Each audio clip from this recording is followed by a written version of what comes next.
Worlds most popular ആയിട്ടുള്ള ഒരു language ആണ് C programming language. 1970s Dennis Ritchie develop ചെയ്തിട്ടുള്ള ഒരു പ്രോഗ്രാമിംഗ് ലാംഗ്വേജ് ആണ് സി പ്രോഗ്രാമിംഗ്. ഇപ്പോഴും അത് പോപ്പുലർ ആണ് എന്ന് പറയുമ്പോൾ എത്രത്തോളം ഇമ്പോർട്ടൻസ് ഉണ്ട് അതിന്, എത്രത്തോളം പവർഫുൾ ആണ് ആ പ്രോഗ്രാമിംഗ് ലാംഗ്വേജ് എന്ന് നമുക്ക് ഊഹിക്കാവുന്നതേ ഉള്ളൂ. ഇതിന്റെ മേജർ അഡ്വാൻറ്റേജസ് എന്ന് പറഞ്ഞാൽ it's highly portable, function oriented ആണ്. ഈ രണ്ട് ടേംസിന്റെ മീനിങ് എന്താണെന്ന് നമുക്കറിയാം. ഹൈലി പോർട്ടബിൾ മീൻസ് നമ്മൾ ഏതൊരു മെഷീനിൽ കൊണ്ടുവച്ചാലും ഇറ്റ് ഫങ്ഷൻസ് സെയിം, പോർട്ടബിലിറ്റി, നമുക്ക് എങ്ങോട്ട് വേണമെങ്കിലും കൊണ്ടു നടക്കാം.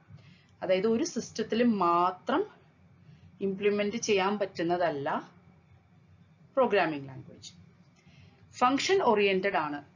ഇപ്പൊ നമ്മള് C++ഉം ജാവയൊക്കെ പഠിക്കുമ്പോൾ നമ്മൾ ഒബ്ജക്റ്റ് ഓറിയന്റഡ് ആണെന്ന് പറയും. അതായത് ഓരോ ഒബ്ജക്റ്റിനെ ബേസ് ചെയ്തിട്ടാണ് നമ്മുടെ പ്രോഗ്രാമിനെ ഡെവലപ്പ് ചെയ്തിരിക്കുന്നത്. ഇവിടെ ഓരോ ഫങ്ഷൻസ് ആയിട്ട് നമുക്ക് ചെയ്തു തീർക്കേണ്ട ടാസ്കിനെ ഒരു വലിയ ടാസ്ക്കാണ് നമ്മുടെ പ്രോഗ്രാമിനകത്ത് നമുക്ക് ഇംപ്ലിമെന്റ് ചെയ്യേണ്ടത്. അപ്പൊ അതിനെ നമ്മൾ ഒത്തിരി ചെറിയ ചെറിയ ടാസ്ക് ആക്കിയിട്ട് മാറ്റുന്നു. അതായത് ഓരോ ഇതുമാണ് ഓരോ ഫങ്ഷൻസ്. ഇപ്പൊ സി പ്രോഗ്രാമിൽ നമ്മൾ കുറേ ഫങ്ഷൻസ് ആയിട്ടാണ് ഡെവലപ്പ് ചെയ്യുക. ഓക്കെ, അപ്പൊ ഇത് രണ്ടുമാണ് ഇതിന്റെ മേജർ അഡ്വാൻറ്റേജസ് എന്ന് പറയുന്നത്. പിന്നെ എന്താണ്, പ്രോഗ്രാംസ് ഫാസ്റ്റ് ആണ്, എഫിഷ്യൻസിയും കൂടുതലാണ്. അതുകൊണ്ടാണ് ഇപ്പോഴും നമ്മൾ സി പ്രോഗ്രാമിങ്ങിനെ കുറിച്ച് പഠിക്കുന്നത്. സി പ്രോഗ്രാമിങ്ങിന് ശേഷം വന്ന ബി എന്ന് പറയുന്ന ഒരു പ്രോഗ്രാമിനെ കുറിച്ച് നമുക്ക് ആർക്കും അറിയാനില്ല. ഓക്കെ, അപ്പൊ ഈ സി പ്രോഗ്രാമിങ്ങിന്റെ ഒരു ബേസിക് ആയിട്ടുള്ള ഒരു പ്രോഗ്രാം ആണ് സത്യം പറഞ്ഞാൽ ഈ പ്രോഗ്രാമിംഗ് ലാംഗ്വേജ്. നമ്മൾ ഏതൊരു ലാംഗ്വേജ് പഠിക്കുന്നതിന് മുൻപ് സി പ്രോഗ്രാമിംഗ് പഠിക്കുന്നത് വളരെ യൂസ്ഫുൾ ആണെന്ന് പറയുന്നത് അതുകൊണ്ടാണ്. ഈ ഒരു ലാംഗ്വേജ് കോൺസെപ്റ്റ്സ് നമുക്ക് മനസ്സിലായി കഴിഞ്ഞു കഴിഞ്ഞാൽ ബാക്കി എല്ലാ പ്രോഗ്രാമിംഗ് ലാംഗ്വേജും നമുക്ക് ഈസി ആയിട്ട് ക്യാച്ച് ചെയ്യാനായിട്ട് പറ്റും. Basic structure of a C programme.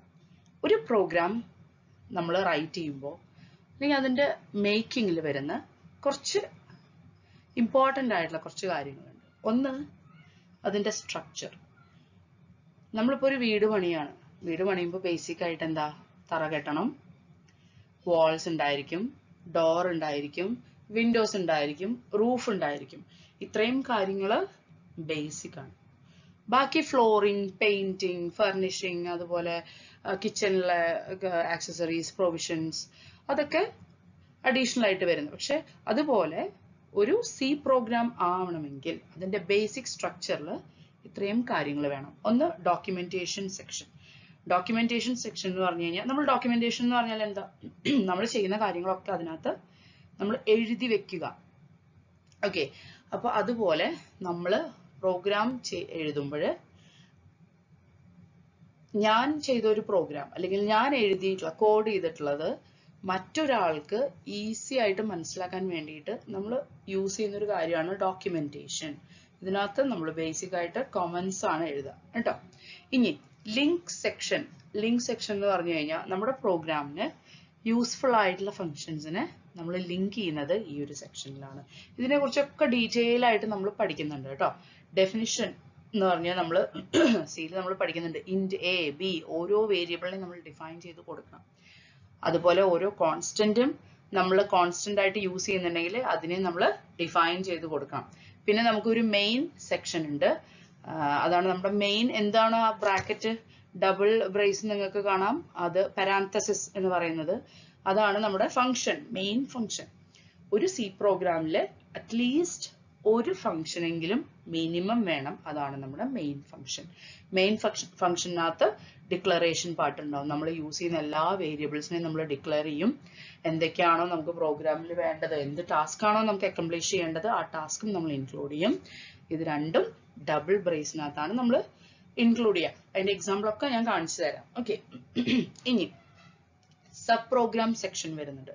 Sub programme സെക്ഷനകത്ത് എല്ലാ യൂസർ ഡിഫൈൻഡ് ഫങ്ഷൻസും, അതായത് ഞാൻ പറഞ്ഞു എന്താണ്, നമ്മൾ സിയിലെ ഫങ്ഷൻസ് കൊണ്ടാണ് നമ്മൾ ബിൽഡ് ചെയ്തിരിക്കുന്നത്. അപ്പൊ മെയിൻ ആയിട്ടുള്ള ഒരു ഫങ്ഷൻ ഉണ്ടായിരിക്കും, അതുപോലെ സബ് ഫങ്ഷൻസും ഉണ്ടായിരിക്കും.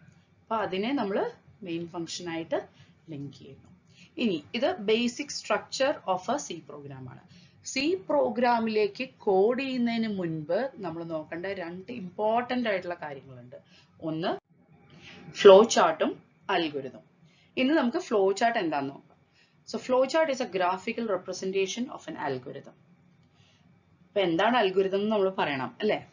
നമ്മൾ പ്രോഗ്രാം കോഡ് ചെയ്യുന്നതിന് മുൻപ് നമ്മൾ എന്താണോ ചെയ്യാൻ പോകുന്നത് എന്നുള്ളത് സിമ്പിൾ വേർഡ്സിൽ റൈറ്റ് ചെയ്യുന്നതാണ് algorithm. Step 1 start, step 2 add this number.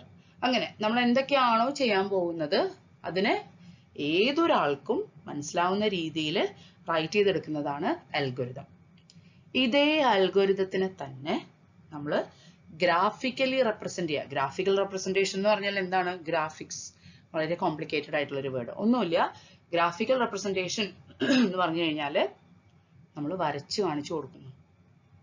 Okay, അപ്പൊ നമുക്ക് നമ്മൾ റോട്ടിൽ കൂടെ പോകുമ്പോൾ ഒരുപാട് ട്രാഫിക് സിമ്പിൾസ് നമ്മൾ കാണാറുണ്ട്. Stop, U turn, no U turn, അതുപോലെ hump ahead, curve ahead, danger എന്നൊക്കെ പറഞ്ഞ് ഒരുപാട് ഗ്രാഫിക് സിമ്പിൾസ് നമ്മൾ കാണാറുണ്ട്. ഈവൻ റൈറ്റിംഗ്സ് ഉണ്ടെങ്കിലും ചില സ്ഥലത്ത് ഉണ്ടാവില്ല, ചില സമയത്ത് ജസ്റ്റ് സിമ്പിൾസ് ഉണ്ടാവും. അങ്ങനെ ഒരു സിംബോളിക് ആയിട്ടുള്ള ഒരു റെപ്രസെന്റേഷൻ. അപ്പോൾ ആൽഗോരിതം ഫുൾ വായിച്ച് മനസ്സിലാക്കുന്നതിനേക്കാളും ഒരുപാട് ഈസിയാണ് ഫ്ലോ ചാർട്ട് കണ്ടു കഴിഞ്ഞാൽ നമുക്ക് ആ പ്രോഗ്രാം എന്താണ്, ആ പ്രോഗ്രാമിന്റെ ഫ്ലോ എങ്ങോട്ടാണ്, ഇങ്ങനെ ചെയ്തു കഴിഞ്ഞാൽ ഇതിന്റെ ആൻസർ എന്ത് വരും, എല്ലാ കേസും ഇത് സാറ്റിസ്ഫൈ ചെയ്യുന്നുണ്ടോ, ഇതൊക്കെ നമുക്ക് ഈസിലി കണ്ടുപിടിക്കാൻ പറ്റും. It displays step-by-step solutions to a problem, algorithm or process. Flow chart നമ്മൾ ഡ്രോ ചെയ്യുമ്പോൾ നമുക്ക് ഇഷ്ടമുള്ള സിമ്പിൾസ് യൂസ് ചെയ്യാൻ പറ്റില്ല. നമ്മൾ നേരത്തെ പറഞ്ഞ പോലെ ഇപ്പൊ ട്രാഫിക് സിമ്പിൾസ് ആണെങ്കിലും ഓരോന്നിനും ഓരോ സിമ്പിൾ ഉണ്ട് അല്ലെ? Widely accepted rule. അതുപോലെ ഫ്ലോ ചാർട്ടിനും ഒരു അക്സെപ്റ്റഡ് ആയിട്ടുള്ള കുറച്ച് സിമ്പിൾസ് ഉണ്ട്. നമുക്ക് നോക്കാം. ഫസ്റ്റ് വൺ എന്ന് പറയുന്നത് റൗണ്ടഡ് റെക്ടാങ്കിൾ. അതായത് ഒരു റെക്ടാങ്കിളിന്റെ രണ്ട് സൈഡ് കർവായിട്ട്, അതിനെ നമ്മൾ റൗണ്ടഡ് റെക്ടാങ്കിൾ. ഇതാണ് ടെർമിനൽ. നമ്മുടെ ഫ്ലോ ചാർട്ടിൽ സ്റ്റാർട്ടും സ്റ്റോപ്പും നമ്മൾ ചെയ്യുന്നത് ഈ ഒരു സിമ്പിൾ യൂസ് ചെയ്തിട്ടാണ്. അപ്പൊ ഒരു ഫ്ലോ ചാർട്ട് തുടങ്ങുന്നതും അവസാനിക്കുന്നതും ഈ ഒരു സിമ്പിൾ ആയിരിക്കും. ഇത് കണ്ടു കഴിഞ്ഞാൽ തുടങ്ങി, ഇത് തന്നെ കണ്ടു കഴിഞ്ഞാൽ എന്താണ്, നമ്മുടെ പ്രോഗ്രാം എക്സിക്യൂഷൻ അവിടെ തീർന്നു. ഓക്കെ, അടുത്തത് പാരലോഗ്രാം. പാരലോഗ്രാം എന്ന് പറഞ്ഞു കഴിഞ്ഞാൽ എപ്പോഴൊക്കെ നമ്മുടെ പ്രോഗ്രാമിൽ ഇൻപുട്ട് വരുന്നുണ്ടോ അല്ലെങ്കിൽ ഔട്ട്പുട്ട് ഉണ്ടോ നമ്മൾ പാരലോഗ്രാം യൂസ് ചെയ്യണം. For example enter A, enter A number, print A number, ഇതൊക്കെ ഒരു ഇൻപുട്ടോ ഔട്ട്പുട്ടോ ആണ്. അങ്ങനെയൊക്കെ വരുന്ന സമയത്ത് നമ്മുടെ ഫ്ലോ ചാർട്ടിൽ നമ്മൾ പാരലോഗ്രാം യൂസ് ചെയ്യണം. പാരലോഗ്രാം എന്താണെന്ന് നമുക്കറിയാലോ അല്ലെ? നമ്മുടെ opposite sides equal and parallel. അപ്പൊ നിങ്ങൾ മാത്തമാറ്റിക്കലി ചോദിക്കരുത് റെക്ടാങ്കിളും ഒരു പാരലോഗ്രാം അല്ലേ എന്ന്. ഇവിടെ നമ്മൾ കർവ് ആയിട്ടുള്ള പാരലോഗ്രത്തിനെ നമ്മൾ എടുക്കുന്നു. അതായത് ഒന്ന് ചെരിഞ്ഞിട്ട് സ്ലാൻഡഡ് ആയിട്ടുള്ള ഓപ്പോസിറ്റ് സൈഡ്സ് ഉള്ള പാരലോഗ്രത്തിനെ നമ്മൾ റെപ്രസെന്റ് ചെയ്യാനായിട്ട് എടുക്കുന്നു. അത്രയേ ഉള്ളൂ. നെക്സ്റ്റ് വരുന്ന സിമ്പിൾ എന്ന് പറഞ്ഞാൽ ഇതൊക്കെ ഈസിയായി ബേസിക് ആയിട്ടുള്ള കാര്യങ്ങളാണ് കേട്ടോ. നെക്സ്റ്റ് വരുന്ന സിമ്പിൾ റെക്ടാങ്കിൾ. എന്തൊക്കെ മാത്തമാറ്റിക്കൽ ഓപ്പറേഷൻസ് നമ്മുടെ പ്രോഗ്രാമിനകത്ത് വരുന്നുണ്ടോ അതിനെയൊക്കെ നമ്മളൊരു റെക്ടാങ്കിൾ വെച്ചിട്ടാണ് ഇൻഡിക്കേറ്റ് ചെയ്യുന്നത്. അടുത്തത് ഡിസിഷൻ ബേസ്ഡ് ഓപ്പറേഷൻസ്. അതിന് നമ്മൾ റോംബസ് അല്ലെങ്കിൽ ഡയമണ്ട് ഷേപ്പ്, ഈസി ആയിട്ട് നമുക്ക് വേണമെങ്കിൽ ഡയമണ്ട് ഷേപ്പ് എന്ന് പറയാം, അല്ലെങ്കിൽ കൈറ്റ് ഷേപ്പ് എന്ന് ചിലടത്ത് പറഞ്ഞു കേട്ടിട്ടുണ്ട്. ഓക്കെ, അപ്പൊ ഇത് നമ്മൾ റോംബസ് വെച്ചിട്ടാണ് റെപ്രസെന്റ് ചെയ്യുന്നത്. What are decision based operations? Yes or no എന്നൊക്കെ വരുന്ന ആൻസേഴ്സ് വരുന്ന ഇതാണ് ഓപ്പറേഷൻസ് ആണ് decision based. If A greater than B ഇത് ചെയ്യൂ, ഇല്ലെങ്കിൽ അങ്ങനെ ചെയ്യൂ, അങ്ങനെ വരുന്നതാണ് ഡിസിഷൻ ബേസ്ഡ് ഓപ്പറേഷൻസ്. ഓക്കെ, ഇനി സർക്കിൾസ് എന്ന് പറഞ്ഞു കഴിഞ്ഞാൽ നമ്മൾ ഈ ഫ്ലോ ചാർട്ടിനെ എവിടെയാണ് വരയ്ക്കുന്നത്? നമ്മുടെ മനസ്സിലല്ല. എവിടെ വരയ്ക്കാൻ പോകുന്നത്? നമ്മളൊരു പേപ്പറിനകത്ത് അല്ലെങ്കിൽ ഒരു ബുക്കിനകത്ത് അങ്ങനെ എവിടെയെങ്കിലും ആയിരിക്കും. അപ്പൊ നമ്മുടെ ഫ്ലോ ചാർട്ട് ഒരു വലിയ പ്രോഗ്രാമിന്റെ ഫ്ലോ ചാർട്ടാണ്. അത് തീർന്നില്ല ഒരു പേജിൽ. അപ്പൊ എന്ത് ചെയ്യും? നോർമലി നമ്മൾ ആൻസർ ഒക്കെ എഴുതുമ്പോൾ പറയാറുണ്ട് ഈ ക്വസ്റ്റിന്റെ ആൻസർ കുറച്ച് അപ്പുറത്തുണ്ടെങ്കിൽ നമ്മൾ എന്ത് എഴുതും? PTO എന്നൊക്കെ എഴുതി വെക്കാറുണ്ട് പണ്ട് അല്ലെ? അതുപോലെ തന്നെ ഇവിടെ നമ്മൾ എന്ത് ചെയ്യും? ഒരു സർക്കിൾ വരയ്ക്കും. അപ്പുറത്തും ഒരു സർക്കിൾ വരയ്ക്കും. So these circles are used as connectors. പിന്നെ ഫ്ലോ ചാർട്ടിന്റെ ഫ്ലോ എങ്ങോട്ടാണ് എന്ന് കാണിക്കാൻ വേണ്ടി നമ്മൾ യൂസ് ചെയ്യുന്നതാണ് ആരോ മാർക്സ്. ഓക്കെ, അതിനെ നമ്മൾ ഫ്ലോ ലൈൻസ് എന്ന് പറയും. അപ്പൊ ഇത്രയൊക്കെയാണ് ബേസിക് മിനിമം ആയിട്ട് വേണ്ട ഫ്ലോ ചാർട്ട് സിമ്പിൾസ്.